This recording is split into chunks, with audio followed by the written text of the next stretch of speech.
ladies and gentlemen, it's the Night Time Show, live from the Hollywood Improv in Los Angeles, California, only on Sideshow Network. Here today we've got our head writer, Matt Walker.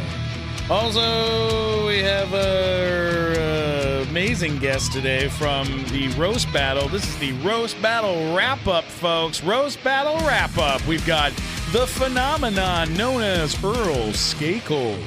And then, of course, a fan favorite, someone everyone loves, Olivia Grace, folks, is here. Someone everyone loves. Someone everyone loves. That's the best intro ever. And now, our announcer, and of course, our host, and the most adorable man in 5 counties, Stephen Kramer Glickman! Yeah! What are the 5 counties that you're the most adorable in? Well, Laguna Beach, That's not a definitely. county. That's a city. I don't know. I'm not good at things. Guys, how are you? How you doing? Welcome back. Holy crap. Roast Battle Wrap-Up. We got you guys here. This is amazing. Yeah. We get Earl, to sit down. thank you for wearing a shirt. Yeah, Absolutely. for I sure. appreciate that. You look very handsome. You do. You look terrific on the show. I mean, I'm all about the live theater of Roast Battle. What's it like to go from being a well-respected comedian, although relatively unknown, No, not relatively. Unknown. completely unknown, Yes, sure. to being a name in the world of comedy in the span of like 4 days?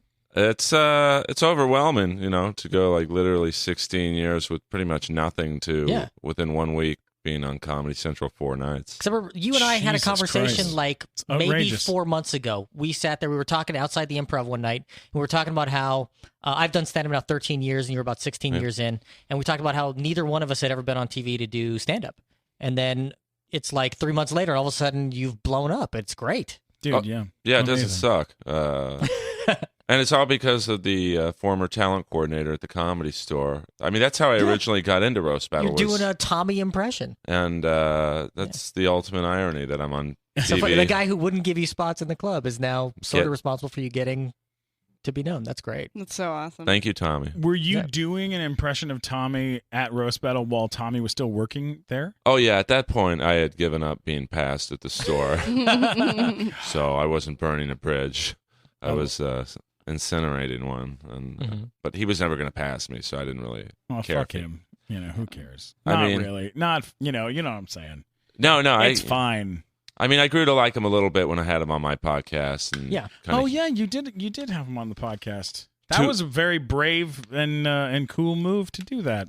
Well, I think I humanized him a little bit, but he might have come off even worse to anyone. You know, him and me had a weird and interesting relationship. I mean, I got passed at the store while he was there, and he would give me spots and like get me up and stuff. But I also worked at the Comedy Store as a phone operator upstairs, and I got to watch the way that he handled the world of comedy, and it was tricky, man. It was hard to watch because it wasn't always.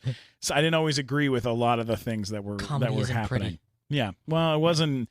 It was, you're watching the way that things back then. The club was being handled very, very, very differently, and I think it's killing it right now. Well, yeah. Olivia, you were absolutely incredible on the show, and you're so fucking hilarious. Let's do a quick little rewind here, because you were performing at the store a lot, and then you were cut off. Are you allowed to perform there again now, or Not till I'm 21. I was like, the rule we had was like, I was allowed to go there and perform, and then as soon as my set was over, I had to leave. Yeah. And then after a couple things happened, and after that they were like, no, we're gonna wait till you're 21. So it was just the management, but I totally understand it. Like, I've never been like, oh, I deserve to be there. It's like, oh, okay, it's the law. All right, I don't want to get the club. I don't want them to have to lose their liquor license. Yeah. because then they'd have to close. Yeah. I mean, I saw you. I went on YouTube to like kind of I wanted to watch some stand up last night, and I was like, oh, Olivia's gonna come on the show. I should go watch some of her stand up online. And what I found was It's such an old clip. yeah, I found a set of yours when you're 17 years old performing at Brea. At Is the that Brea right? Improv, yeah, and yeah. you're fucking destroying. It's because I was like, I don't know what I'm doing. And everybody was like, oh my God, we remember being 17. So that's what it was. Like, and then did you notice I only did 6 minutes, and at the end I was like, I don't have any material left. And they were like, yay. It was great though. It was fun. It was man. great. Yeah. That was awesome. Did you have other clips up and you've pulled them, or you just haven't been putting stuff up? I just haven't been putting stuff up. I hate watching myself. Like I had to submit a tape the other night, and I have a decent tape, but the lighting is fucked. And I was like, oh shit, I shouldn't send this in. And then I sent it in, and I was just like, oh fuck, they're gonna hate this clip. And then they got back to me, and they were like, hey, great clip, man. When are you available? And I was like, oh, that's such a relief. So I don't have anything out there because I think everything I do is shit. Now, you've been doing stand-up since you were 14? 15, yeah. 15. I was like 15, about to be 16. Yeah, And because you're- I think I met you when you were 16 down at Yeah. Max Bloom's Yeah. in Fullerton, that shithole. Yeah, I mean, I like it there.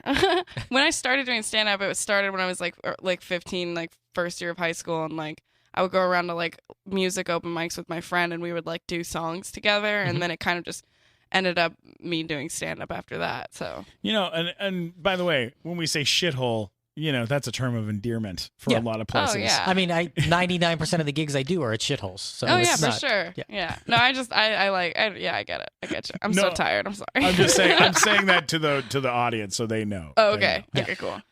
So Yeah. when you, how did you hurt your leg while you're in Canada? Let's talk about that. Oh my God. What the fuck happened? What Dude, happened? it was I've known you to be clumsy ever Walk since us I've known you. very clumsy. Yeah. We're gonna do this just so that both you guys know this, because Olivia has to take off sooner than later. So Yeah. Olivia, if you can kind of walk us through you fly out and you get there. How does it get from the point of you landing to the leg incident? How does this go? So the first day I flew in on Wednesday, and that was the first night they were taping, and I wasn't on that episode of Roast Battle. So I was like, I'm going to go and just watch. So I was in the audience. And then after the show, I was like, oh, I want to go backstage and say hi to everybody.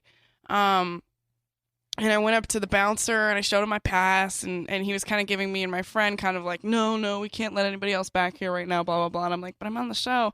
Yeah. And he kind of didn't really understand that. So I was like, fuck it, I'll just go around. So I went around the audience and then across the stage, and behind the stage there were like these metal grates that they were like shining lights through, and I started walking across the platform, and I slipped and I hit the ground, and my right shin hit the ground first, and Jamar and Willie picked me up, and they were like, "You okay?" And I was like, "Yeah, I'm good. It kind of hurts." And we both looked down at my leg, and everybody went, "Oh my God." It looked so bad. It looked like someone had like torn open a bag of wet oatmeal and was just squeezing it out. Like you could see all the muscle and the fat, and like no. people What? told me you could see 5 inches of bone. It was just Wow. straight to the bone, clean cut. Oh my God. So then I looked down, I saw it, I was like, oh fuck. And then they were like, oh my God, somebody call 911, let's get a medic in here. Like it was, and they helped me sit down, and I went into shock immediately. There were parts of it that I really don't remember, or like, it was weird, but apparently when I'm dying, I'm really fun to be around. Because they propped my leg up, and the EMT started putting like abdominal pads on it, because I was really bleeding a lot. And like, There's just blood all over the stage at this point. Were you there, Earl? Did you see this happening? well, he was outside. You tell your part of it. I was outside, and everyone was congratulating me on my victory, and so I'm in like the best mood ever. And because the guy I beat was like, a lot of people thought he should have was won good. last year. I mean, he's Yeah, Very he's good. Yeah. Tom's great. Tom's amazing. Tom Ballard. And Charlie, our friend from Austin, comes out.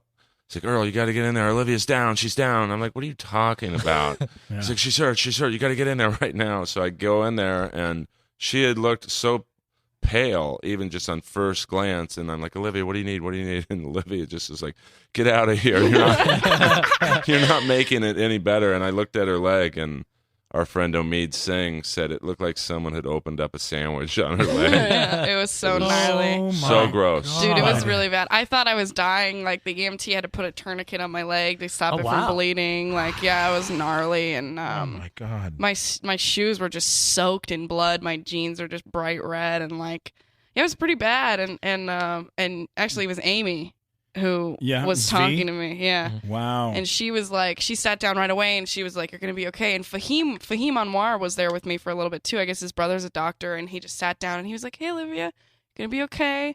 let's stay conscious. And he was just talking to me, and I was just holding on to him and shaking and like Oh, touching his hair. Apparently, I didn't know this, but my hands were bleeding too, so I was just getting blood all over everybody. Like, oh my God. yeah, I was completely in shock. There were parts of it I don't remember. Like, I can't remember if this happened or not. But the Comedy Store manager who kicks me out, usually he's the guy I call when I'm like, hey, Roast Battle's having an event, can I go? And he always says no, because you're not 21 yet. And he sat down and he started talking to me, and I can't remember if I said this or not, but he sat down and I looked at him and I think I went, you're so handsome. It's just like my leg is just open and bleeding, and like, it was crazy. Was the oh, God, what a fucking nightmare. I really thought I was gonna die. It was scary. Yeah, that's really, really scary. What did you like?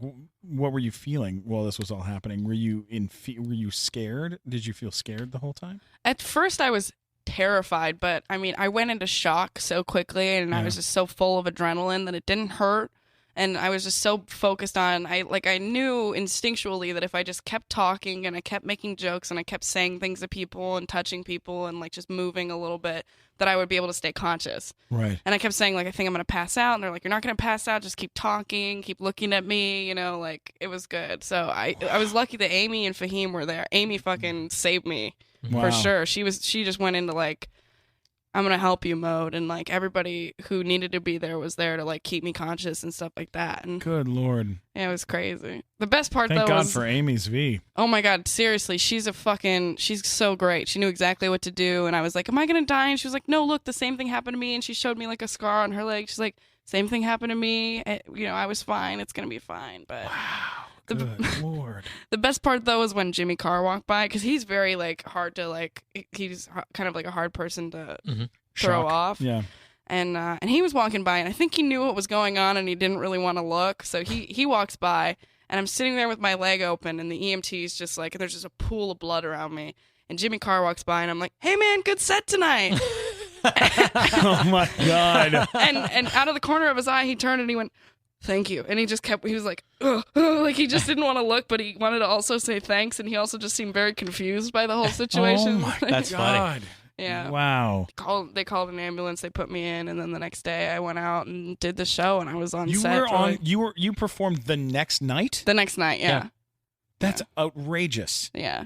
It was crazy. I was How long were you in the hospital for? I was in the hospital for about 2 hours. Luckily the EMT put a tourniquet on, and they have to see people immediately if you have a tourniquet on your leg, because if you leave it on for too long, then they have to cut off your leg. Yeah, you start to get necrotic flesh, basically, and they have to cut your leg off. So they saw the tourniquet, and they were like, oh, fuck, because if I didn't have it on, they would have made me wait in the ER for another, 3-4 hours. Mm-hmm. So they brought me into surgery right away, and the surgeon did about 2 hours of work on my leg, tucking the muscle back in and stitching up muscle. Oh my God. I needed 35 stitches. And how did you, just so everyone understands, the Nighttime Show podcast is upstairs of the Hollywood Improv. So you had to come up a flight of stairs. She's not even limping when we see her walking around here. That's amazing. It's outrageous. It's 5 days ago. I'm so lucky that it didn't Canada healthcare system, I'm telling you. Oh yeah, it's crazy. I'm lucky it didn't tear any ligaments. It didn't break my knee. It didn't break any bone. It was honestly just a flesh wound. It was a bad one, but that's all it was. Jesus Christ. And it was so great that the Comedy Store manager went with me to the hospital, because he was being such a dad. And we have this kind of interesting relationship where he's always got to say no to me. Who was it? Eric Anderson. Oh, yeah. All right. And he was fantastic. And we had a little bit of bonding done when we were at the hospital. And he was like, why didn't you lie to everyone at the Comedy Store? You would be allowed to go there if you had just lied and told everyone that you were over 21. And I was like, I don't know. I didn't want to lie to you. And he was like, oh, okay, that's really sweet. So we kind of had this moment of repairing our relationship and stuff. But yeah, then the next night I had to go out, and they brought me a wheelchair, and I went out in a wheelchair, and Jeremiah rolled me out, and I emailed them when I got home from the hospital at 7 a.m. I was like, hey guys, really fucked my leg up, gonna need a wheelchair tomorrow. And they had a wheelchair. They built me this badass ramp. It was fucking crazy. Yeah, you were and you were fucking phenomenal on stage. Oh, thank you. You were amazing. And everybody, you could just tell, everyone loved you. Everyone was so impressed. Thank you. It was incredible. That's insane. That's an Dude. insane story. I didn't know this, but I was high on codeine the whole time. Really? Because I told everybody, I was like, they gave me like Tylenol 3, which is the Tylenol with a bunch of codeine in it. Yeah. And I was like, I'm not going to take it until after roast battle. I'm just going to take extra strength Tylenol because I didn't want to be like in a fucking coma on stage, like throwing up and da-da-da-da. Right. So I was like, I'll just take Tylenol. So I started taking extra strength Tylenol. And for like 3 days, I was taking it, and I was like, man, I feel amazing. Like, I felt so good, and like, I was like euphoric, and I was like, I have a new lease on life because of this injury. Like, I see things in a whole new way. And then I found out that extra strength Tylenol in Canada has a bunch of codeine in it. So I was high the whole time, and I didn't know. And I feel bad because I kind of yelled at Whoopi Goldberg when she was like, you high as a kite right now. And I'm like, no, I'm not. No, I'm not. You are. You're like, shut up, Guinan. God, you know what's so funny is people always give shit about Canada's healthcare system, about how It's great. Yeah, but it's phenomenal. Mhm. Let me tell you something real quick. Small weird story, but true story. My grandfather, who's passed on, he was on dialysis in Montreal, Canada. That's where I'm from. Is London, Ontario. My whole family's from Montreal. Oh, how cool. And it's a beautiful, beautiful place. And when my grandfather was on dialysis in Canada, they made him go something like 6 days a week. It was like 6 days a week on dialysis.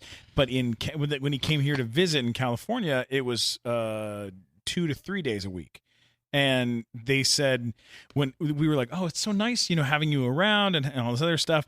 And he was like, yeah, but in Canada, people who are on dialysis live for like 10, 15, years on dialysis. Because they get cleared out. Because it's every day, and it's hard, but it's every day. And in California, people who are on dialysis usually pass within like a few years, like 2-3 years, because my God. it's easier, but it's not as it's not getting the job done as much. So when I knew that you were, if this happened to you at like the fucking New York Comedy Festival, it'd be a different story, I think. Oh, dude, You'd be hosed. You'd have bills up your ass. Oh my God. Oh, yeah. It would have been so expensive. Oh So- yeah, at the hospital they were saying you've got to agree to pay before we bring you into surgery. And I was like, sure, what is it? How much is it? And they were like, well, it's about $1,800. And I was like, okay. And then they were like, but you can pay like a $200 minimum. And I was like, sure. And that's all I had to pay. I had to pay $200 for the ambulance ride, for the fucking major fucking surgery. That's like amazing. That's amazing. The medication, all of it was like $200. And Like, and you're doing fine. You look terrific. So. dude, I feel amazing. Yeah. I'm shocked that I feel fine. Like the first day in the wheelchair was a nightmare, and then after that, it's just been like, yeah, people thought I was faking because the next day I was walking around and they were like, "What the fuck is wrong with you?" But people who saw it were like, "It's amazing that you're able to walk right now." It really is. I mean, outrageous. right now it looks fantastic. Like it's just a little bruised. She's it's been not posting swollen. kick-ass scar stitches photos on Facebook. It's awesome. Yes, Yeah, it looks so amazing. cool. It's the best. Yeah, and it doesn't hurt. I'm not on painkillers or Tylenol. Like if anymore, you so. were still more goth, you'd be like, "This is the most goth thing I've got about me." Wait. Okay, before we continue, I gotta say this, Matt. The other night I had a fireball moment, and What are you talking about? oh, a fireball moment. That's when you drink Fireball whiskey, and then you just have like a fireball moment where like things suddenly get heightened. Everything gets better. Everything gets more intense and crazier. You ever drink Fireball whiskey? That's like what It's good happens. stuff. Yeah, Yeah. no, it's the best. So You never know here's- what'll happen if you drink Fireball. You really don't. You really don't. And so here's what happened: is I was sitting at the beach. We're hanging out at the beach, and I'm just sitting there. Waves are crashing on the sand. I had a little bonfire going. Having a nice time. That was a bird flying. So I'm like sitting there. I'm having a nice time. I look out in the ocean. Right, I'm roasting some marshmallows. I look out in the ocean. I had like 2 shots of Fireball. I look out in the ocean and I see a whale. What kind of whale? It was like a blue whale. It was enormous. Wow. Yeah, and its face was coming out of the water, and I know this is gonna sound crazy, but This is after two I had shots? 2 shots, and I Okay. could see the blue. I can see the Not 2 bottles, 2 no, shots. blue whale, and its face is coming out of the water, and I know this is gonna sound crazy, but it totally spoke to me. Steven. Steven. Is that the whale? That was the whale, and I said, "Whale? Are you talking to me?" Allow me to introduce myself. I'm Fernando the Whale. Wow, Fernando the whale. Oh, yes. Would you like to come with me on an adventure? Sure, I would love to, Fernando. That sounds amazing. And then I climbed on top of the whale. I swam out. I climbed on. I brought my bottle of Fireball with me. I climb on top of the whale, and hold on to my snout. I will. Oh my God! It's amazing. We're in Did the whale ocean. say, hold on to his snout? Yeah, spout. He said spout. Okay. Hold on to my his spout. Here we go. Whoa! It's amazing. It's like we're flying through the ocean, and this whale just moves so fast. I can see everything. Oh my God! I've never seen anything in my life. Steven, let's fly through that old pirate ship. Oh, whoa! There's pirates on there, and I'm waving at them. Hey there, who is that? It's me, Steven, my whale. It's me and my whale. Hi, pirates. Hey, get out of here, you two. Give us your gold. Yeah, give us your gold, stupid pirate. Okay, here you go. Sweet gold. Wow, we got gold. And so that's how I got all that gold. That's why I bought that new car. And that's your Fireball moment. Yeah, man, Fireball. It really pays to have an adventure. Anyways, let's get back to the show. Oh, yeah, for sure. How did you and Earl meet? How did you guys meet and start hanging out? Oh, my God, we met at the Comedy Store at the roast battle the first night. You were the hater, and I was this, like, fat chick in a beanie, and, like, I don't know, we just... You were killing this guy at roast battle. Yeah. I was like, who is this girl? Who was she up against? I don't really remember. Matt Cole. Matt Cole. Yeah. Yeah. Oh, that's so funny. And Matt's awesome. He's a great guy. But Yeah. Olivia was just hammering this guy. But he runs a Yeah. fantastic room in Placentia. Yeah, I just got... The- I got booked to do the La Habra one. Cask and Hammer, is that it? Okay, yeah, that's Wednesdays. Okay, yeah. No, Yeah, he but- books good rooms. He really does. Yeah, no, his room in Placentia is one of the best in Southern California. Hands down, Wow. the Clubhouse. Oh, I've done the Clubhouse, That's a great too. show. Yeah. Yeah, they didn't like me at the Clubhouse because it was like a lot of older people, and I was just like, I'm on Prozac. Fuck my mom and dad. And they're like, oh, we have kids your age. But Yeah. It's other old than white that- rednecks. Usually They're old fun. white Yeah. rednecks, yeah. They're Just a my good time. type. But, yeah. Earl, do you perform a lot outside of outside of Los Angeles? Do you go out and? I think I screw will around? now. Yeah. Because, to get in clubs, you got to have TV credits. Is that the thing? Like, what is that the thing that you're most looking forward to after doing this? Is getting out on the road and getting to do that kind of stuff, or what's been the big feeling? Well, just better gigs, even Mm-hmm. just locally. Like tonight, I have my earliest spot ever at the store.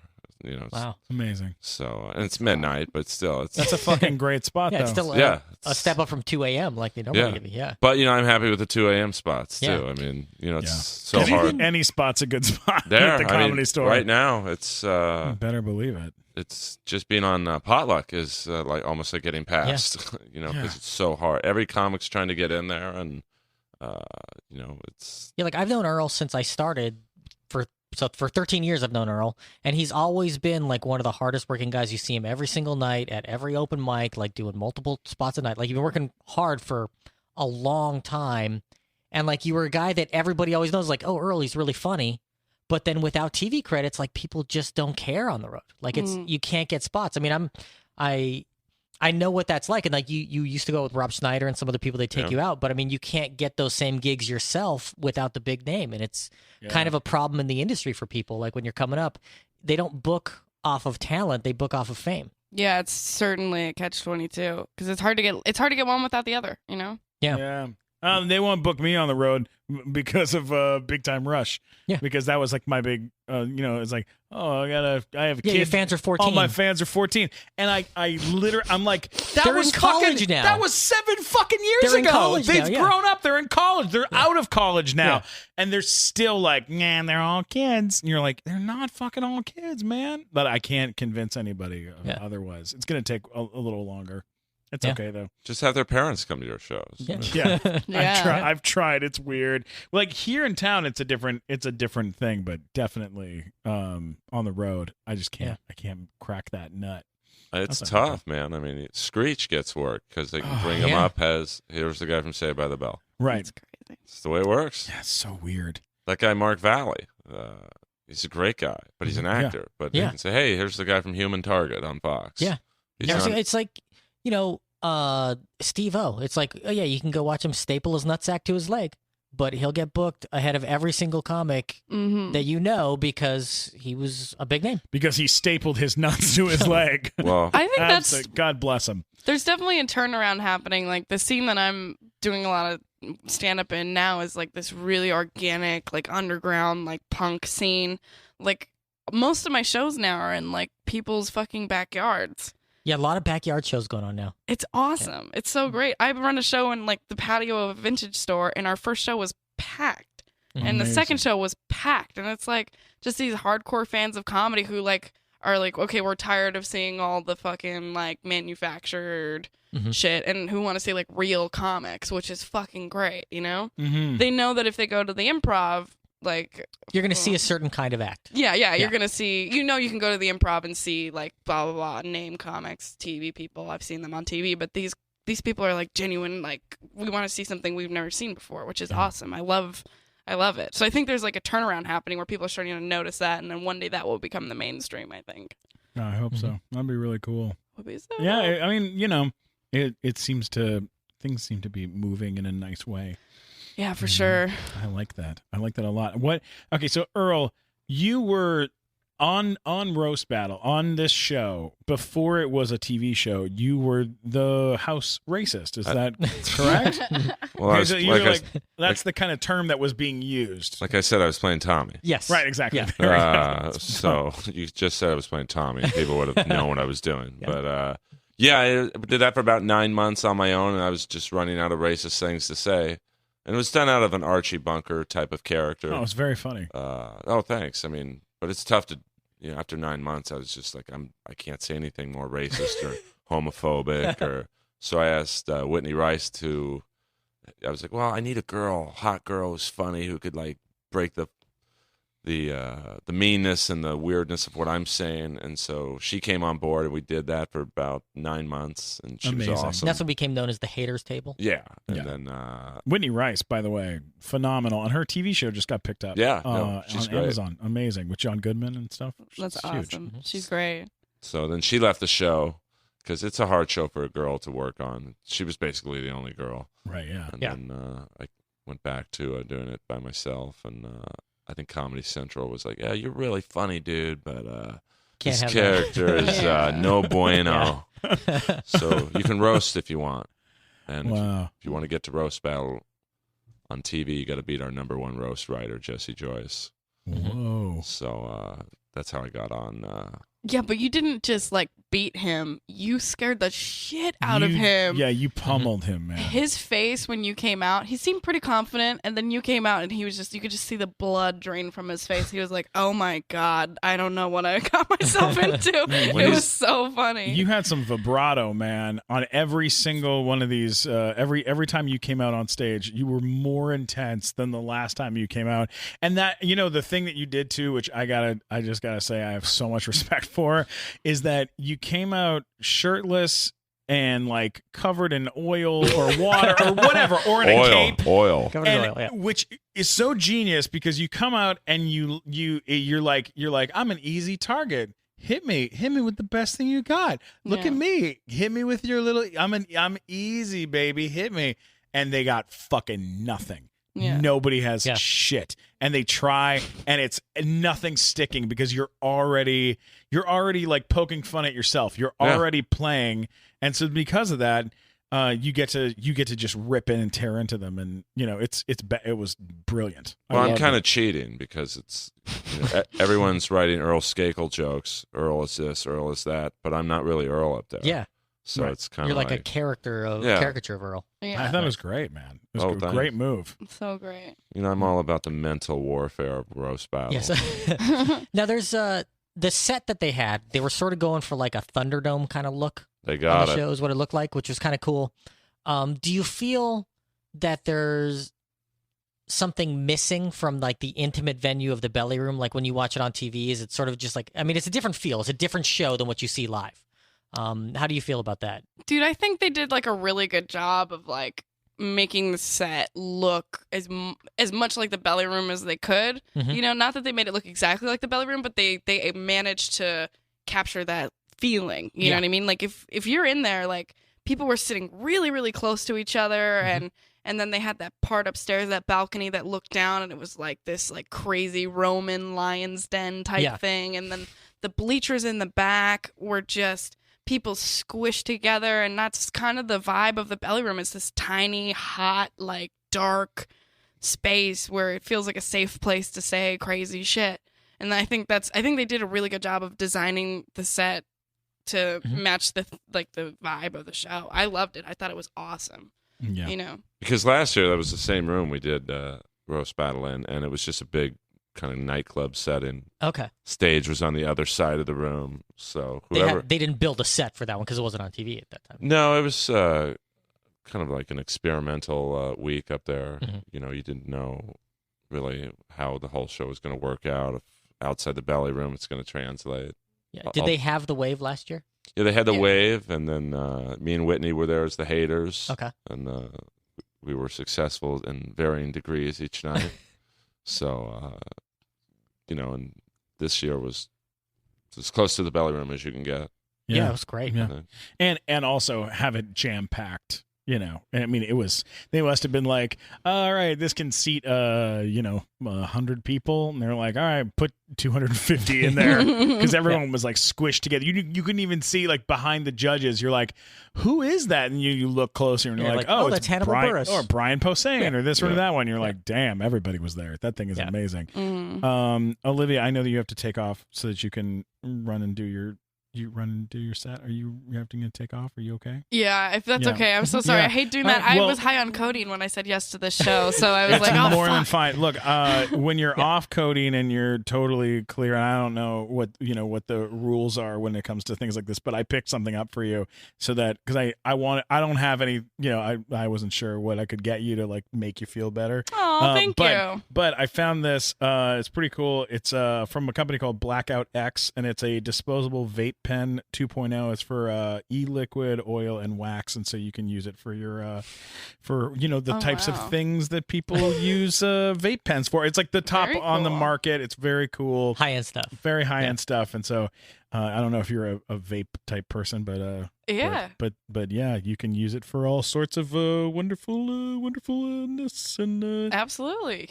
So thank you for coming and being a part of the show, and thanks for telling us your that story. It's Thank you for terrifying. Listening to my terrifying story. Yeah. Thanks guys for having me on too. Is it cool if I plug a show really quick? Yeah. Tell us and tell people where they can find you online. Oh yeah. You can find me on Twitter and Instagram at LOL Olivia Grace. My website is oliviaisfunny.com, where you can check out where all the shows I'm going to be at are. And on August 12th at the Lyric Hyperion Theater at 10 o'clock, I'm doing a porn game show with David Deary, Hampton Yount, and Greg Edwards. So if you want to come watch porn with a bunch of comedians, come check it out.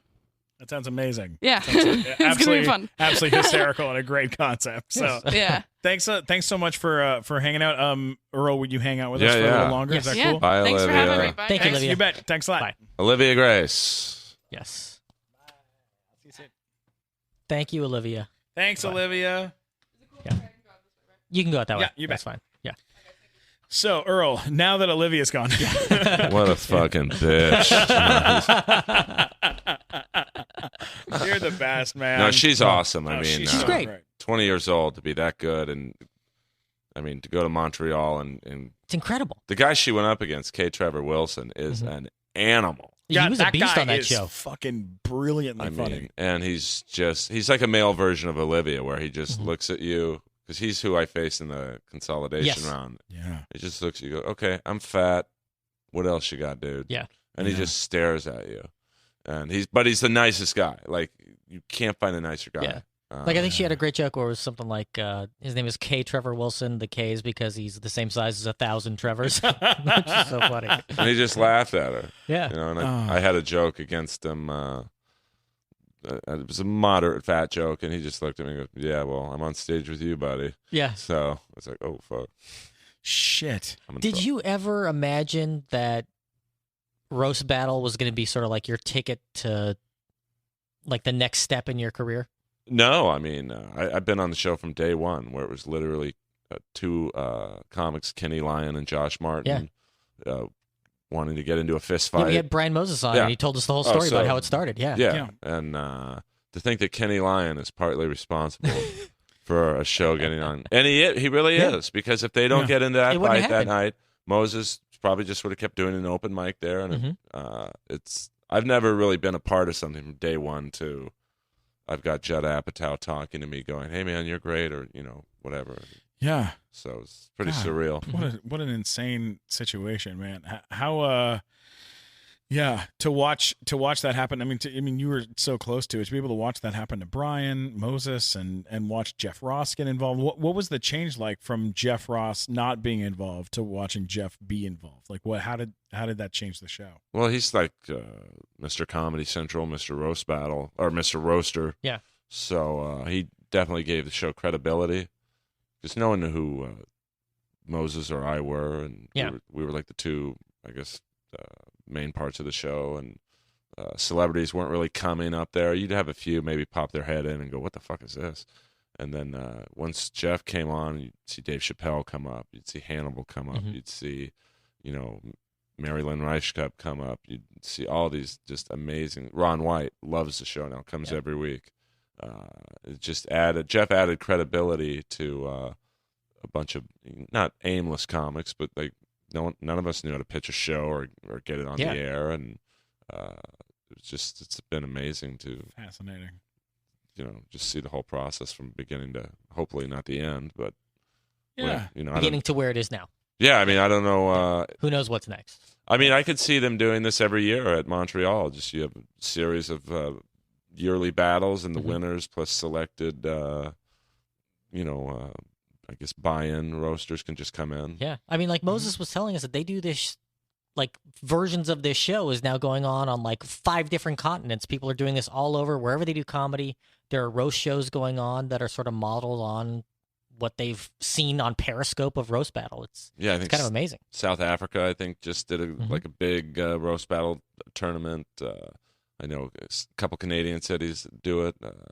But I think LA we by far have the deepest pool of roasters. I mean, I think it's the nature of comedy in LA. You've got probably here in New York have the 2 largest pool of comedians, but not a lot of people like doing it. I mean, I don't really like roasting. Like, it's not like, I'm just good at it, I guess, to a degree. The thing that I like, one of the things I like about you so much, Earl, is that you're so fucking down.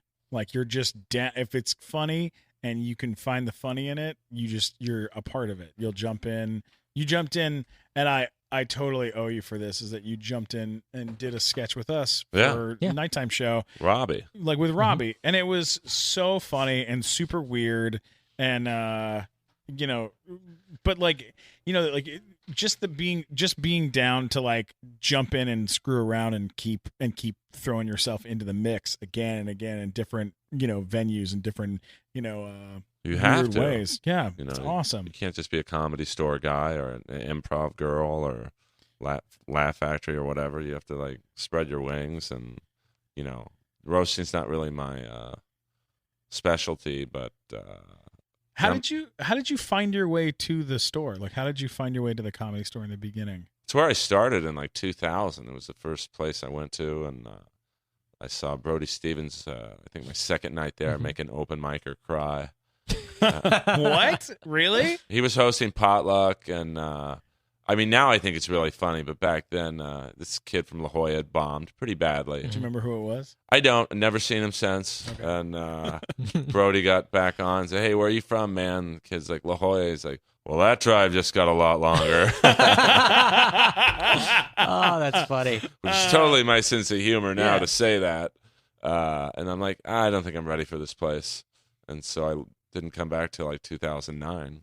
I did rooms like where I met you guys in. And bowling alley in Canoga Park. Bowling alley. Yeah. What? Yeah. Shout out. Canoga Bowl. The Peach Pit or whatever it was called. What was the pit? The Pit. Stephen Pearl named it the Pit. Yeah. He was the guy who's like, he'd come in and be like, "This is the Pit."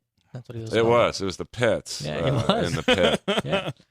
It was you perform below the people sitting. Like, you're below the worst sea level. possible thing it's you the could do. Worst. Oh, it's the worst. But and then you were in the LA's funniest Funniest person, where you could be a judge and a contestant in I the same was. contest. Yeah. I was a contestant one week, and then I was judging with Malika Kennison, who fell asleep when Sheldon Tuck was, doing his thing. I just got a text from Sheldon Tuck a couple days ago. Awesome dude. He was so sweet. He's in Portland now. He just texted me a couple days ago.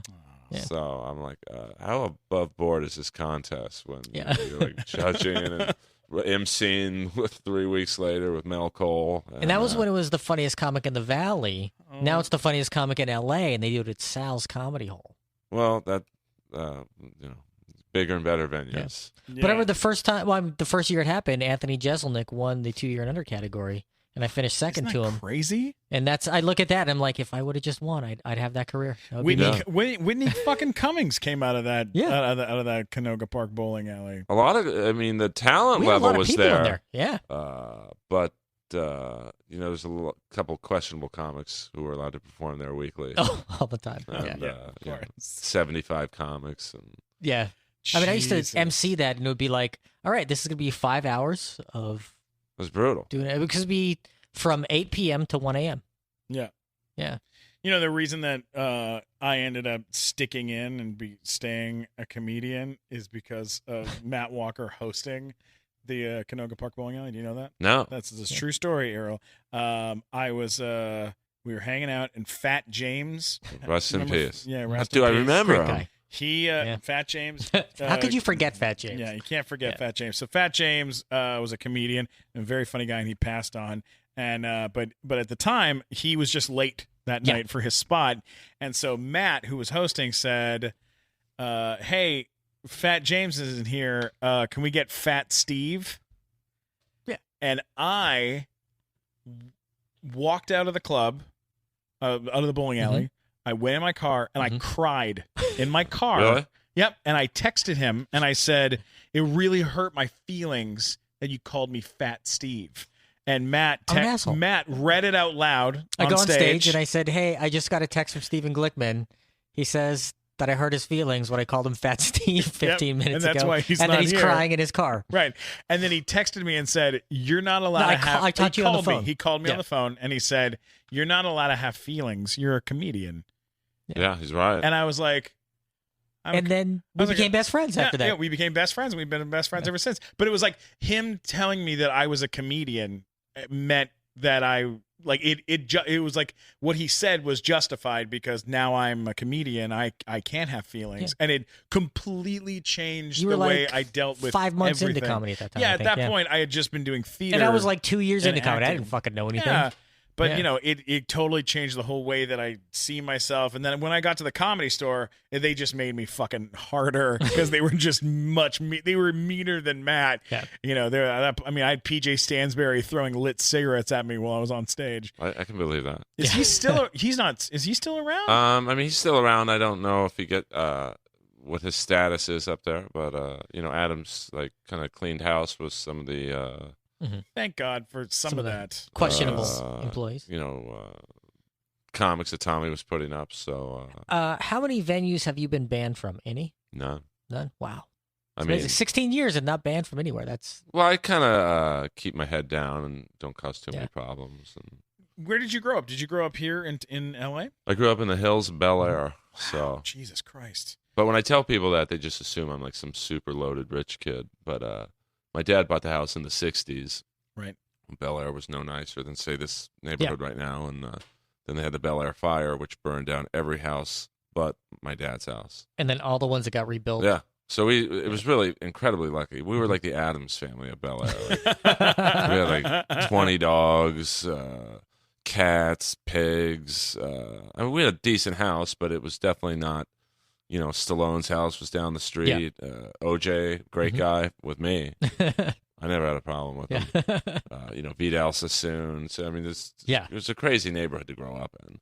Wow. So, Did you have a lot of friends as kids that went on to become famous? no, not really. My childhood was really spent up at Bel Air Country Club playing golf by myself and maybe my dad.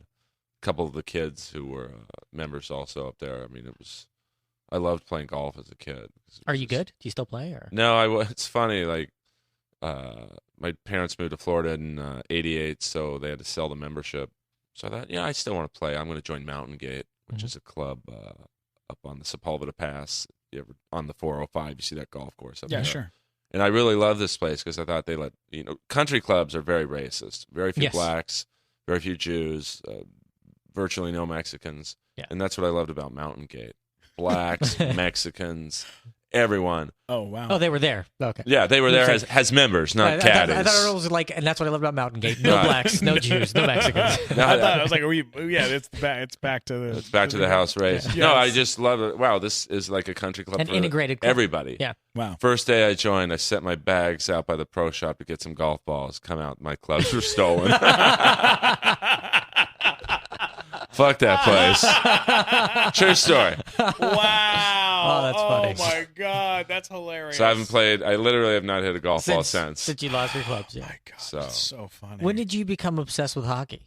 When I was a little kid, probably about 12 years old, the King games weren't televised. Yeah, in because LA. I grew up in LA, and you were a couple years older than me, I think. Not much. But I mean, I grew up in LA, and it's like, there was one person in my 3,000 student high school who cared about hockey. One guy. Yeah. That was it. Like, it's not a thing that you grew up in Southern California caring about hockey. Nobody gives a shit. And they were good in the 80s. Like yeah, the there was Kings, Wayne Gretzky came over, and they. But even before Gretzky, like they had always Some had good good teams. teams. But so I got Ranger games on cable, and there was this player by the name of Barry Beck. Hockey fans would know him. I don't think non-hockey fans would know him. But at the time, he was just like the Shaq of hockey. He was 6'3", 220 pounds, white guy with a huge afro, no helmet. So I just became obsessed with him, and because he would just bully people, and no one would fight him because no one wanted to mess with him. And so I got into really just watch him, and then fell in love with the sport. Such a great sport. Amazing. Yeah. Now you've got an amazing jersey collection. But now I don't wear them. Yeah. That was like your thing for a decade. Yeah, probably like 6 years, and then I did a pilot for Barry Katz, which is a great show called One Night Stand Up, and filmed at the Comedy Store. It's about 2007, and the premise of the show was it's a dating show, 8 comics, 1 girl. The girl never sees you; she hears your act. That's a great show. Yeah. I would love to watch that show. Yeah, it was, and this was right around the Duke lacrosse case. So I'm about to walk on stage. I had like a Rangers jersey on. Barry Katz grabs me by the arm and goes, "What the fuck are you doing?" I'm like, "Oh man, it's just my thing. It's like kiss and makeup, And he's like, "You can't wear that." I'm like, "Why not, man?" He's like, "Logo restrictions, you dummy." Yeah. Just like I hear Whitney Cummings introing me. It's saying your name. Yeah, so I had to take off the shirt, and I had the worst Affliction shirt on ever. Just, oh my God. The douchiest looking thing. Oh, ever. it was like right out of the Josh Nasser collection. The Josh Nasser collection. And I love Nasser, but he would admit himself he wore that. good. He posted a picture on Facebook the other day that we were all like, "Oh, that's from like 2007." He's like, "No, this was a 2012." Yeah. Of like, this is like the douchiest looking clothes. It was so funny. Yeah. So then I thought, fuck it, I'm going to go deep on the first joke about the Duke rape. Like, hey, guys, the captain of the lacrosse team, he had a degree in economics, so if anyone know 2 didn't go into 47, it was that guy. Oh, my God. 400 people in that room, 2 people laughing, Ian Bagg and Dave Taylor. That's a bad sign. that's so funny. That's dangerous. Oh, God. I'm on TV taping at 6 minutes in. I'm like, hey, how much time do I have left? I mean, I was bombing. Awful. I can laugh now, but it affected me for years. It really did. Oh, my Lord. Did that sort of like make you think maybe this isn't for me? Like maybe I'm not good enough? To a degree. I mean, I can't say I thought of quitting because of it, but I was like, wow, I'm not as good as... Not that I was cocky, but I was like, wow, maybe I'm not as good as I think I am. Yeah. Who else was on that show? Do you remember? Ian Bagg, I think Patrick Keane, a really funny Canadian comic named Rob Pugh, who had killed right before me. So I was primed to kill. Yeah, they're set up. I mean, Rob was amazing, and it just didn't work out. Who won the date? I don't even think they got that far. I think the show never got past that show for some reason. I did a Barry Katz pilot with Alan Thicke. Oh, We wow. shot it on a soundstage and everything. It was amazing. What was it? It was a game show where... Oh, I remember. You told me it about was that like now. this weird game show, and I played... He asked me if I would be like a regular person, and I said, so I could be like a contestant in it. Right. And I said that I would do it on the condition that I could do an accent. And he said, Barry was like, oh, okay, whatever. I don't care. And so then they started rolling, and immediately I was like, this is so much fun, y'all. We're having fun, huh? This is fun. Look at you guys and your fun. Isn't that Alan Thicke from the Growing Pain Show? And I was like that the whole time. And I did not break. I kept it the whole time. And Barry was just like, it's fucking unwatchable. Like, and I didn't do it to ruin it. I was just fucking around trying to have like a little bit of fun with it. But it was unwatchable, probably. Well, I like Barry, though. He's cool. I mean, I saw him in Montreal. He saw me after the roast battle, and he was like, hey, you look familiar to me. I'm like, do we know each other? And I'm like, no. Nope. Wow. I don't want you to remember me at all. Nice to meet you.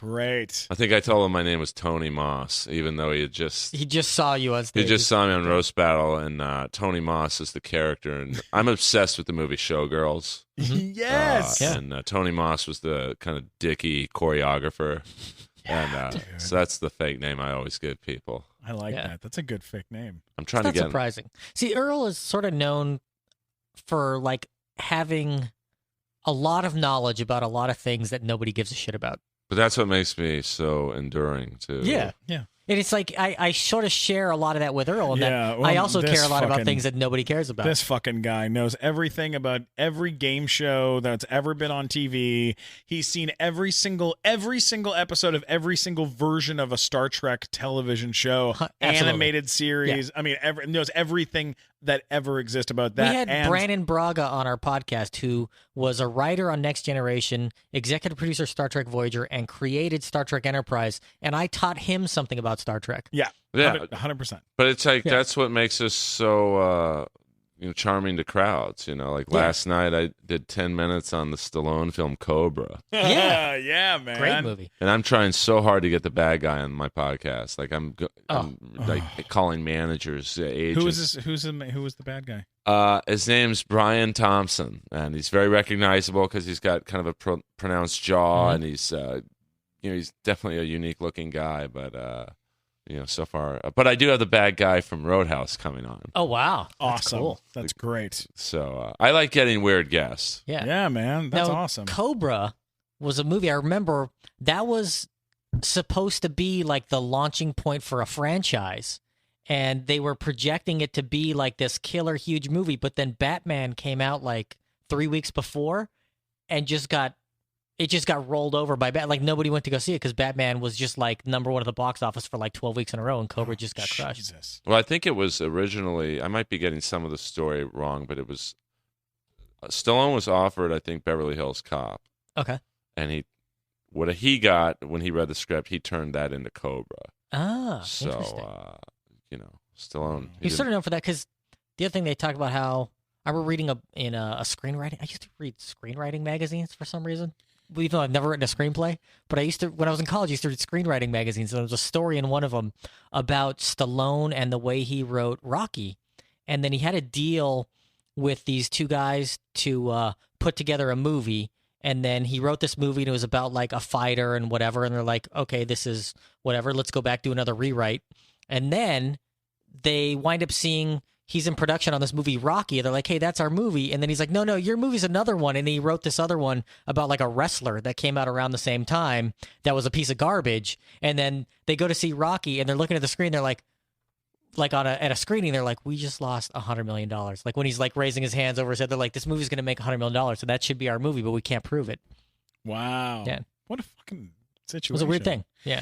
Well, listen, we got to wrap things up. Earl, tell us what's happening next. What's on the docket? What are you gonna do? Well, just starting to take some calls from entertainment executives. Because Roast Battle I think was a hit show, and hell yeah.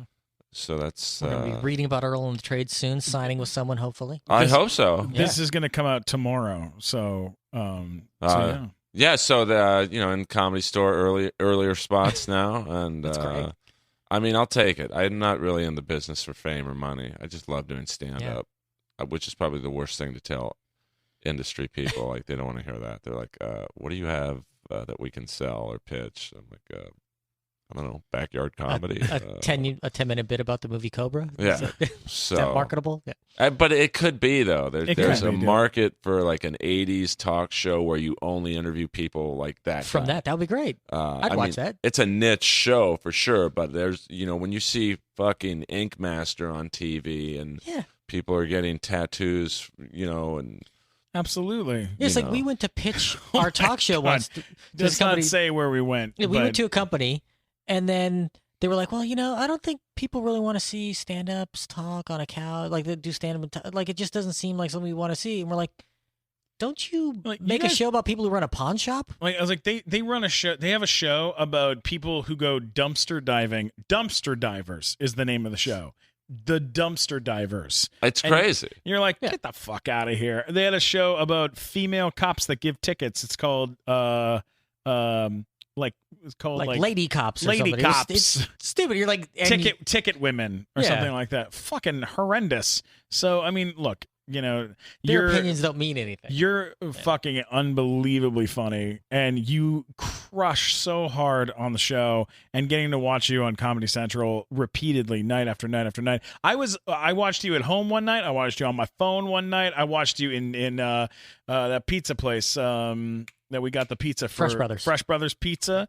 I sat at Fresh Brothers Pizza down the street in West Hollywood and watched you crush in a room. And the best part was watching you on Comedy Central in Fresh Brothers with the volume turned up, because I was like, y'all need to turn this volume up. And then everyone in Fresh Brothers was all laughing and enjoying. And I was like, this is amazing, man. It was amazing. I'm so happy for you, and I can't wait to see what happens next. Well, it's been awesome, but just real fast, just to show you the craziness of shows that get on the air, don't get on the air. I saw the guy, Adam Richman, not the comic, but the guy who does Man vs. Food. Okay, sure. Yeah. He went to Roast Battle and came up to me after, said, you're really funny, all that stuff. And I'm like, hey, I got an idea for a show. And he got real interested. I'm like, it's perfect to come on after Man vs. Food. It's called Man vs. Toilet. And it's about it's competitive eating. You just fuel these people with as much food as they can eat. You line up 12 porta potties. There's a scale at the bottom. They take the biggest dumps they can, and the one who craps the less gets kicked off. And he literally looked at me, and you'd think he would say, nah, I'm sorry, dude, that's not a good idea. It's like, well, then what happens? That's Hollywood, baby. So, I mean, that shows you how, like, great shows never get on the air. And, the hot dog eating contest. Hockey can't get on ESPN. Yeah.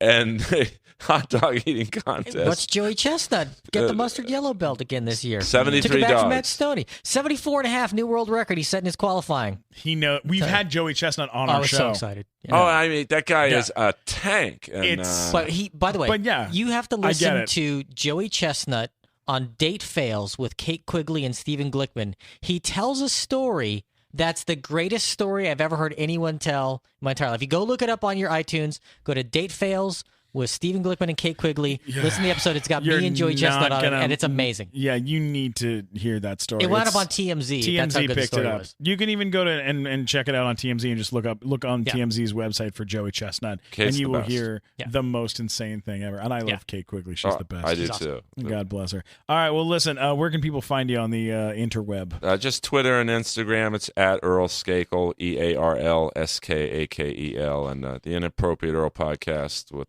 if you're a fan of '80s relics, I find them. Where can you find that? Is that on iTunes? iTunes and SoundCloud. Okay, great. Awesome. What about you, Matt? You can go to funnymatt.com. I got links to everything on there. Or if you found me annoying, let me know at mattwalkersucks.com. Yep, it's a great website, and people will go there and they talk lots of shit about you. And you guys are both great, by the way. Oh, thank you, Earl. Pish posh. A lot of years in the jungles with both you, and you Thanks, don't pal. like people usually this much, but Well, thank you very Thanks, much.